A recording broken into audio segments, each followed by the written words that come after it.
반백년의 시간을 쌓아 우리 지역의 고대 문화를 일깨워내고 있는 곳이 있습니다. 원광대학교 마한백제 문화연구소인데요. 우리 지역 유산을 향한 자부심과 애정이 단순히 지역민들의 것으로만 남지 않고 국제사회에서도 인정을 받으며 더 많은 이들이 느낄 수 있도록 애쓰고 있는데요. 입문 클래스, 지난 시간에 이어서 원광대학교 마한백제 문화연구소에 대해 이야기를 나눠보겠습니다.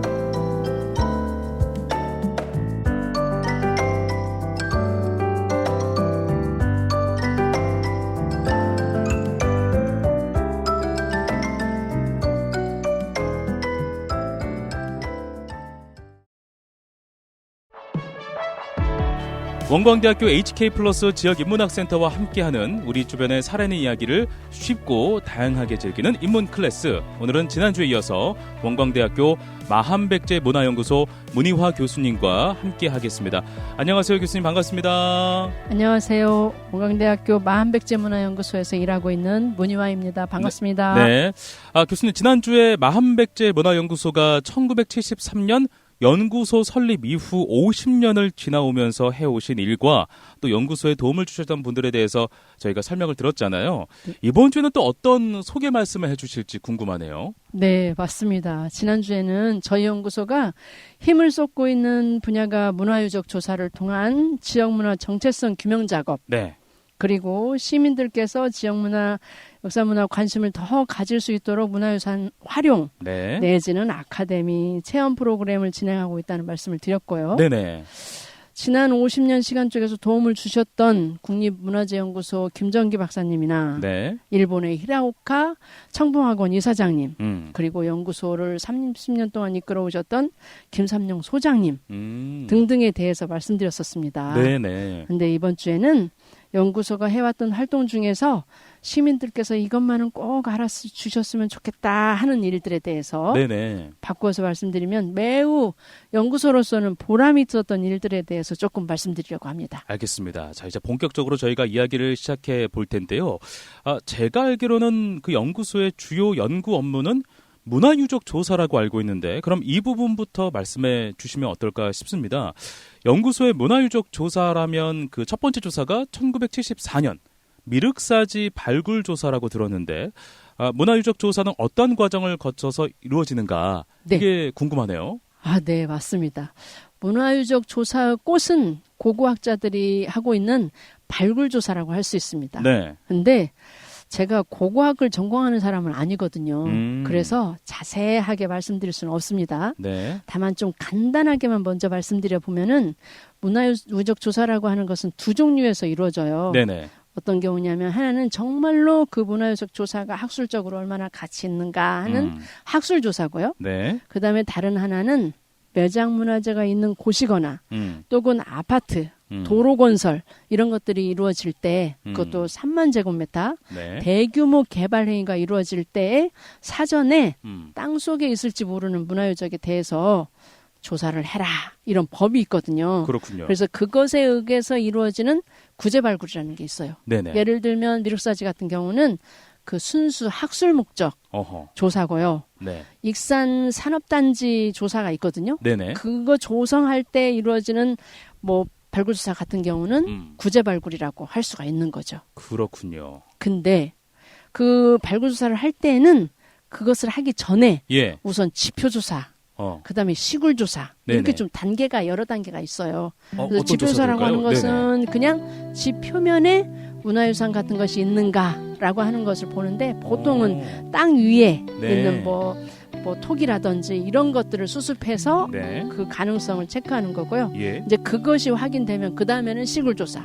그러니까 그리고 무작정 파고 들어갈 수는 없으니까. 무작정 파고 들어갈 수는 없습니다. 그래서 지표조사를 하고 그 다음에 있다, 가능성이 있다 하면은 일부 파서 시굴조사하고, 네. 그래서 여기서 확인이 되면 그 다음 본격적으로 발굴조사가 이루어지는 것이죠. 그렇군요. 특히나 2010년도에 네. 매장문화재 보호법이라는 것이 생겼거든요. 네네. 그래서 그때부터는 특히 더 개발 행위를 할 때는 이 매장문화재를 보호하자, 이런 차원에서 예. 좀 더 강력하게 이런 것이 시행이 돼요. 하하. 그래서 혹시 내가 살고 있는, 지금 이 방송을 들으시는 분 중에 내가 살고 있는 곳에 매장문화재가 어디에 있을까 네. 하는 것들은 국가유산청에 홈페이지가 있거든요. 네네. 거기에 문화재 공간 정보 서비스 이런 게 있어요. 네네. 그 키워드로 찾고 들어가시면은 우리 지역에 내가 살고 있는 곳에 어떤 매장 문화재 있는지 알 수 있어요. 알겠습니다. 그럼 이제 연구소가 그동안 진행해온 수많은 유적 조사 중에서 특별히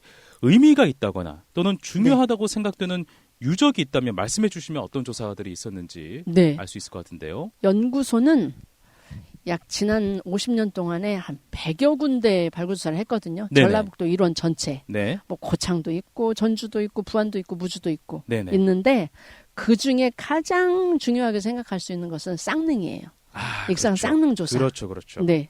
그 쌍능 조사를 먼저 얘기하기 전에 쌍능 조사를 잠깐만 쌍능이 어떤 곳인가를 얘기하면은 네네. 이미 100년 전에 쌍능은 발굴조사를 했어요. 일본 사람들이 와가지고 1917년에 발굴조사 했거든요. 일제가 했군요. 네. 네. 그리고 그것이 기록에도 이것이 무슨 뭐 대왕릉이다, 소왕릉이다 이런 얘기도 있고 네.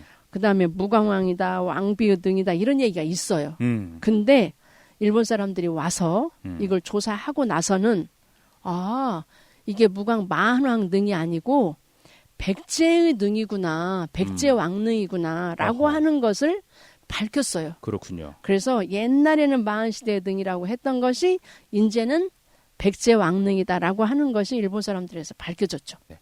연구소에서도 2017년에 조사했다고 하셨는데 이때 조사에서는 어떤 것들이 확인됐는지도 궁금하네요. 맞아요. 그 1917년에 일본 사람들이 발굴했으니까 꼭 100년 만에 네.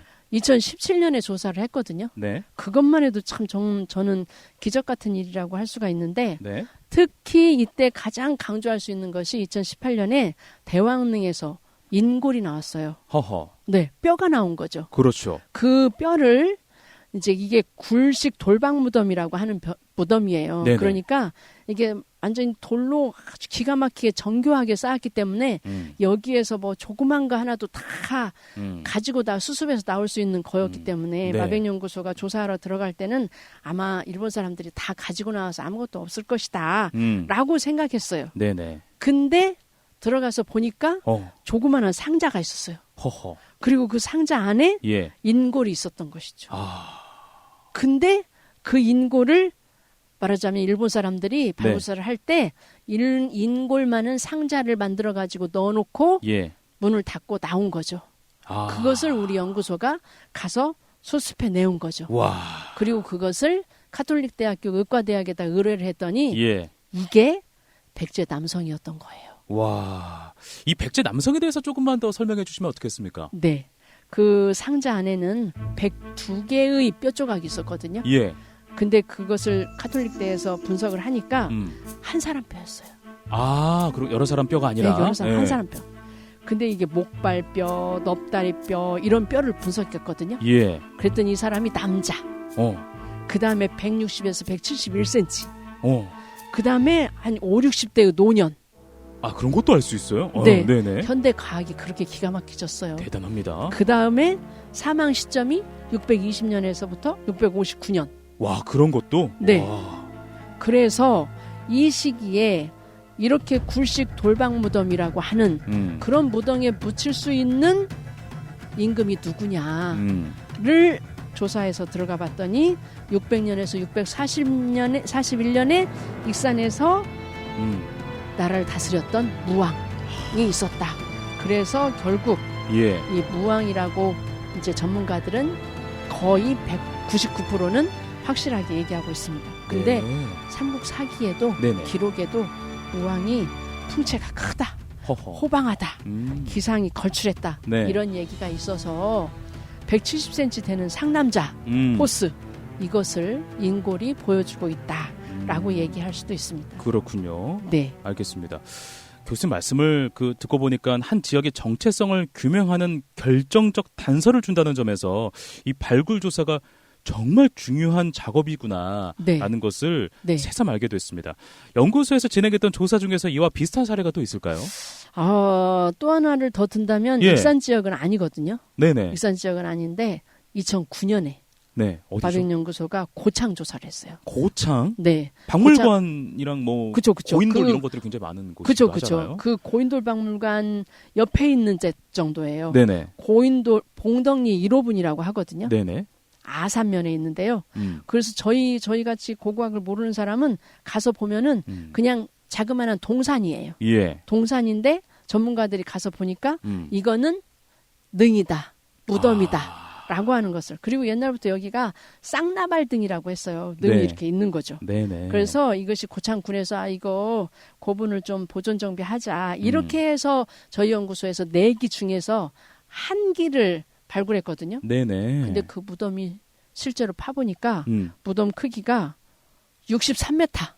와. 동서 길이가 63m. 남북 길이가 52m. 굉장히 크네요. 그리고 높이가 5m에서 9m. 네. 그러니까 완전히 그냥 조그만한 구릉인 거죠. 그냥 사람들은 그냥 동산인 줄 알았겠구나. 그렇죠. 동산인 줄 알았던 그것이 실제로는 무덤이었던 거죠. 와. 그래서 이것을 2009년에 저희 연구소가 조사를 했는데요. 예. 그 동산같이 생긴 무덤 속에서 굴식 돌박 무덤 5개, 온간 2기 이렇게 나온 거예요. 네네. 근데 특히 그 중에서도 사오석실이라고 네. 하는 석실분이 있거든요. 네. 굴식 돌박 무덤.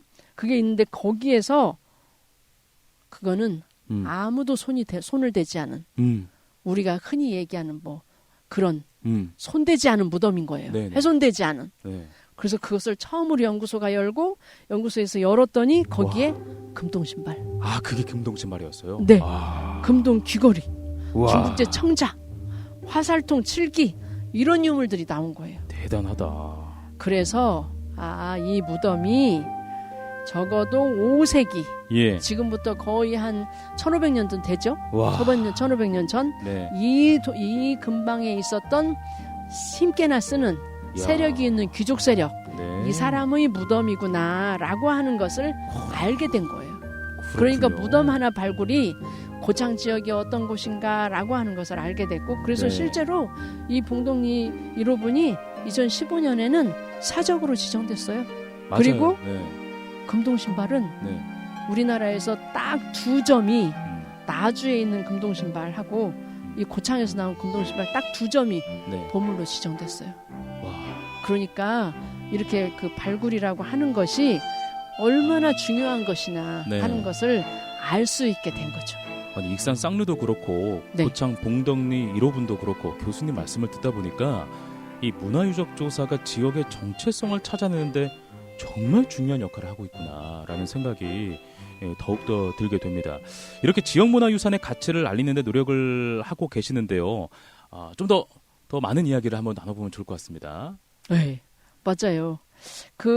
이제 연구소가 그런 발굴조사, 네. 발굴조사도 주력으로 하고 있지만은 또 한 가지는 정말 이거는 자랑하고 싶은 거예요. 네네. 그게 바로 익산에 있는 백제문화유산을 세계유산으로 등재 추진하는 일이었어요. 발굴하는 것을 넘어서. 그래서 실제로 미륵사지와 왕궁리유적이 세계유산이 되었죠. 네, 맞습니다. 모든 사람이 알듯이. 맞아요. 근데 그것의 시작이 저희 마백연구소였어요. 하하. 그리고 그것이 2006년도에 저희 연구소의 그 소장님이 최한규 교수님이었거든요. 네네. 근데 그분이 저한테 문 선생 미륵사지나 왕궁유적 이런 걸 세계유산 등재해보면 어때?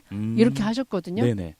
제가 마음속으로는 말도 안 되는 말씀이다. 너무 멀리 있는 꿈 그렇죠. 같은 이야기였으니까. 그렇죠. 당시만 하더라도. 아니 세계유산이 어떻게 돼요? 네. 그때 당시에 세계유산이라고 한다면은 뭐 피라미드, 그렇죠. 뭐 이런 거, 만리장성 뭐 이런 그렇죠. 거잖아요. 네. 그런 것만 생각하는데 세상에 근데 그로부터 9년 후에 네. 실제로 세계유산에 등재가 된 거죠. 대단합니다. 네. 그래서 실제로 이것은 익산권만 된 것이 아니고 네. 공주, 부여 합해가지고 8건이 됐거든요. 네네. 근데 그렇게 9년 동안 하는 과정에 물론 우리 연구소만 한 건 아니죠. 네. 막 익산시, 전라북도 온갖 그 기관들이 다 했지만 그럼요. 우리 연구소도 거기에 시민교육, 홍보, 답사 이런 등등을 해서 네. 자부심이 있다. 네. 이런 말씀을 드릴 수가 있습니다. 야, 정말 2015년에 세계유산 등재가 됐을 때 네. 얼마나 얼싸안고 기뻐했을까. 막 네. 눈물 흘리는 교수님도 분명히 있었을 것 같기도 하고. 네, 맞습니다. 그 현장이 이렇게 딱 네. 보이는 것 같습니다. 네. 현재 연구소에서 추진하고 있는 일이 또 있을 것 같은데 어떤 일들을 하고 있습니까? 네. 지금은 현재는 저희 연구소가 올해 네. 그 고도육성 아카데미라고 하는 것을 지금 다음 주 화요일부터 시작을 하거든요. 고도 육성 아카데미. 네. 그것은 시민들을 모시고 시민들한테 이 고도육성이 어떤 건가라고 하는 것을 알려드리는 작업이에요. 네네. 알겠습니다. 그 고도 육성 아카데미. 굉장히 좀 흥미로운데 네. 어떤 내용들이 들어가 있는지 자세하게 이야기 들어볼까요? 네. 그 고도육성을 보통은 들어보신 적이 별로 없을 거예요. 고도를 없는데 육성한다 뭐 이런. 맞아요. 고도를 육성하는 거죠. 네. 근데 이게 뭐냐면은 우리나라가요. 2004년에 네. 고도보존 특별법이라는 것을 만들었어요. 법을 만들었어요. 예. 그래가지고 그 법에서는 고도, 옛 수도라고 하는 그 고도예요. 네. 네. 그 높낮이 고도 아니고요. 그렇구나. 네. 네. 그래서 경주, 공주, 부여, 익산 네 군데를 고도로 지정했어요. 그래서 사실은 이 고도들이 막 이 지역들이 굉장히 그 문화재 보존이라고 하는 것 때문에 예. 그냥 개발을 못 하고 있었거든요. 네네. 그래서 주민들은 엄청 불만이 많았어요. 우리 지역이 좀 더 잘 살고 그렇죠. 뭐 좋은 건물들도 들어오고 하면 좋은데 그렇죠. 그게 안 되니까. 문화재 때문에. 예. 그래서 막 원성도 있고 그러니까 국가가 이것을 더 보존해 가지고 예. 보존하면서도 잘 활성화시켜서 잘 살게 하자. 이렇게 하는데 주민들이 고도에 대해서는 별로 좋지 않게 생각하고 있었을 거 아니에요. 그러니까 문화재청이 익산시가 그 고도 지정된 곳들이 네. 우선은 주민들부터 먼저 다 인식을 좀 좋게 하자. 일단 교육이 필요하니까. 교육이 필요하자. 있으면 이제 공감대가 생기니까. 그렇죠, 그렇죠. 네. 그래서 이제 그게 바로 고도육성 아카데미입니다. 그래서 시민 교육을 하고 또 잡지 같은 것을 만들어 가지고 네. 또 시민들한테 이런 가치가 있다, 뭐 이런 것들을 알려주는 것이 네네. 고도육성 아카데미인 거죠. 그렇군요. 그러면 뭐 이제 문화재 보호에 따른 개발을 제한하고 있으니까 네. 국가가 좀 예산도 좀 많이 주고 하면 참 좋을 것 같은데. 그렇죠. 그래서 예. 그 고도 이 특별법에는 예. 고도보존 계획이라는 게 있어요. 네네. 그래서 고도보존 계획에는 그 각 지역, 4개 지역에 그 계획을 세우거든요. 네. 근데 거기는 아마 계획 속에서는 한 고도당 3천억 정도 이상 되는 계획이 세워져 있어요. 그렇군요. 그래서 네. 4개 고도 하면 1조 2천억 정도? 물론 그것이 한꺼번에 다 이루어지는 것은 아니지만 단계별로. 단계별로. 그래서 지금 금마에 가시면은 예.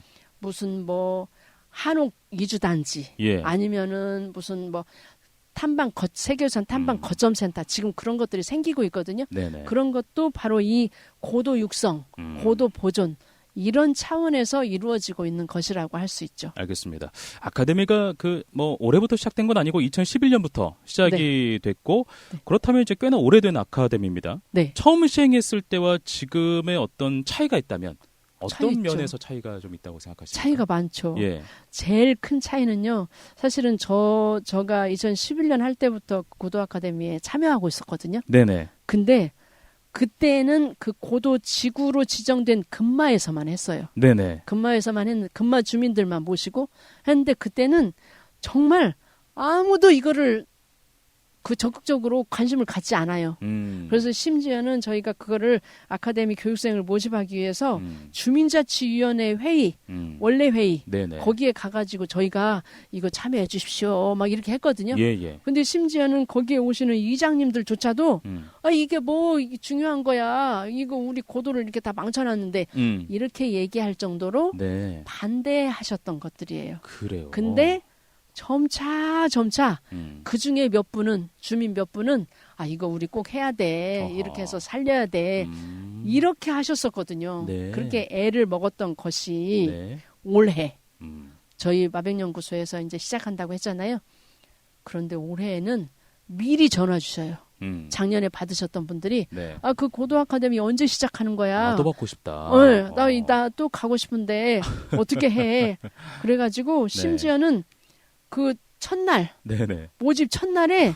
30명 제한이었거든요. 네. 근데 24분이 신청을 해보셨어요. 그 80분이. 오. 그래가지고 야. 실제로 지금은 네. 45명이 음. 신청을 하셔가지고 네네. 원래는 30명만 모셔서 하자 이렇게 했는데 네. 그러지 말고 네. 오실 수 있는 분 최대한도로 오셔가지고 예. 이것을 알게 하자라고 예. 하는 그런 취지에서 이제 익산시하고 음. 저희가 지금 하고 있는 것입니다. 정말 그동안 수고 많으셨습니다. 어려움도 분명히 있었을 텐데. 네. 네. 연구소에 대해서 알면 알수록 굉장한 매력에 푹 빠지는 것 같습니다. 혹시 최근에 일하는 과정에서 느꼈던 보람이나 네. 뭐 어려움 이런 것도 혹시 있었을까요? 그것도 한번 좀 이야기해 주시면 좋을 것 같은데요. 네, 아까 말씀드렸던 대로 저희 연구소가 네. 발굴 조사가 주 업무예요. 예. 그리고 문화유산 화종은 이제 보조 업무라고도 할 수 있거든요. 근데 제가 얼마 전에 저희 연구소가 지금 익산 토성 발굴 조사를 하고 있는데 예. 작년 겨울 정도에 제가 익산 토성을 저는 이제 공부 차원에서 한번 가봤거든요. 네. 가봤는데 추웠어요.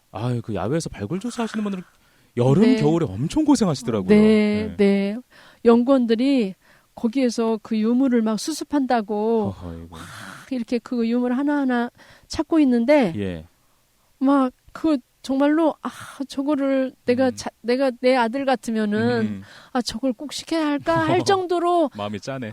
안쓰러운 그런 마음. 네. 한편은 안쓰러운 마음. 네. 또 한편으로는 진짜 존경스러운 마음. 이런 것들이 있었거든요. 네. 근데 그 친구들이 이제 연구소 이제 발굴하고 연구소로 들어왔어요. 그래서 제가 야 고생했다. 니네 참 대단하다 이랬는데 그 친구 얘기가 이건 뭐 당연하게 우리가 해야 되는 거죠. 사명감을 가지고. 네, 제가 그 너무나 당연하게 그 얘기하는 거를 보고는 네네. 정말 진짜 리스펙하지 않을 수 없었습니다. 그리고 한 가지를 네. 꼭 더 말씀드리고 싶은 게 있거든요. 그럼요. 하나는 지난 4월에 왕국유적에서 네. 문화재 야행을 했어요. 맞아. 유명하잖아요. 그죠? 야행 네. 유명하죠. 그 야행을 3일 동안 하거든요. 예. 근데 저희 연구소도 참여를 해요. 어떻든 시민들에게 네. 이 문화재를 알리는 것이 중요한 일이니까. 맞습니다. 그래서 거기에다가 문화유산 사진 걸어놓고 네. 여기가 그곳이다라고 하는 것을 알려드리거든요. 네네. 근데 이게 사실은 야행이 약간 축제예요. 막 이거 놀러 오고 막 즐기러 오고 하시는 거여서 맞아요. 저희가 이걸 막 사진 보면서 이렇게 설명해 드리는 것이 어떻게 보면 공부거든요. 좀 약간 좀 패스. 준비하는 입장에서는 지루하면 어떻지? 그렇죠. 약간 이런 걱정거리가 있잖아요. 그렇죠. 네. 안 듣고 싶다. 네. 축제인데 열심히 놀고 그렇죠. 맛있는 거 먹고 즐기다 그렇죠. 가면 좋겠는데 공부? 그럼- 이거 어떻게 가르치지? 그렇죠. 약간 이런 걱정이 있잖아요. 네, 맞아요. 그래서 보통 안 들으시려고 해요. 네. 그러다가 이제 이거 스탬프 찍는 게 있거든요. 네. 저 스탬프 찍으시려면 꼭 저기 가서 한번 듣고 오세요. 이렇게 해요. 네. 그럼 의무적으로. 네. 그러면 이제 마지못해서 가거든요. 저쪽으로. 가셔. 들어야 하니까. 스탬프 찍으려면. 근데 가서 네. 들으면 저 같으면 한 사진 2개 정도 보고 네. 얼른 와가지고 스탬프 찍을 것 같은데 네. 와 신기한 거는 네. 끝까지 그 한 15분 정도를 설명을 해야 되거든요. 근데 그 15분을 끝까지 다 들으시는 거예요. 감동적이다. 안 떠나셔요. 네. 안 떠나셔. 네. 그래서 제가 그거를 보면서 진짜 그것이 감동인 거예요. 네. 시민들이 우리가 진정성을 가지고 진심을 다해서 이렇게 말씀드리면 그분도 감동을 하시는구나. 맞습니다. 그래서 거기에서 그냥 듣고 마시는 것이 아니고 네. 심지어는 여기가 내가 옛날에 네. 어떻게 왔던 곳이야. 내가 뭐 소풍 왔던 곳이야. 여기는 그쪽이야. 아니야. 하면서 우리가 몰랐던 거 하나까지도 하나 더 얹혀주시는 이게 피드백이 네. 서로 주고받고 하는 맞습니다. 말하자면 우리가 요새 말하는 티키타카가 이 갤러리가 이게 그냥 아무것도 아닌 것 같은데 예. 공부하는 건데 이 축제의 장소에서도 요게 이루어질 수 있다. 네. 그래서 어떻게 생각하면은 시민들의 수준이 네. 저는 상당히 우리가 생각했던 것보다 훨씬 더 높은 거. 우리 시민들은 항상 옳습니다. 네, 맞습니다. 네. 그것을 저희는 이 문화재 야행이라고 하는 요 공간에서도 네. 알게 된다. 그래서 매번 다시 한번 좀 진심을 다해서 해야 되겠구나. 그리고 하나라도 더 알려드리고 배워야 되겠구나 네. 하는 마음을 갖는 것이 네. 바로 이런 공간이고 이때의 연구소에 있었던 보람, 연구소 역할이 이런 거다라고 하는 생각을 하게 됩니다. 네. 지금까지 마한백제 문화연구소에 지나온 50년의 시간에 대해서 문희화 연구 교수님으로부터 자세한 이야기를 들어봤어요. 저와 함께 두 차례 쭉 하셨는데 소감 말씀 듣고 마무리해 볼까요? 네. 처음에 이거를 한번 해보자 하고 요청을 받았을 때는 무슨 말씀을 드려야지 하고 걱정이 태산이었어요. 네. 한 번도 해보지도 않았고요.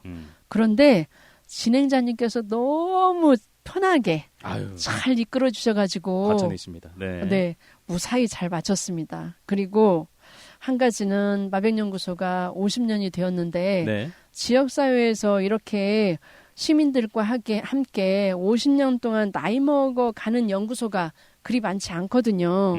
그래서 저는 항상 이렇게 얘기합니다. 시작은 미약할지언정 끝은 창대하다 하는 말이 저희 연구소와 딱 맞지 않을까. 네. 그래서 앞으로도 이 방송을 들으시는 여러분들도 이 마백연구소에 대해서 그리고 역사문화에 대해서 좀 더 많은 관심을 가져주셨으면 좋겠다 네. 하는 말씀을 드립니다. 알겠습니다. 고맙습니다. 처음 문을 열었을 때만 해도 우리의 눈으로 바라봤다면 이제는 유네스코의 세계유산을 등재하는데 정말 방향타 역할을 할 정도가 된 연구소. 지난 50년간의 이야기를 들어보는 아주 귀중한 시간이었습니다. 우리 주변에 살아있는 이야기를 쉽고 다양하게 즐기는 인문 클래스 원광대학교 마한백제 문화연구소 문희화 연구교수님과 함께했습니다. 오늘 고맙습니다.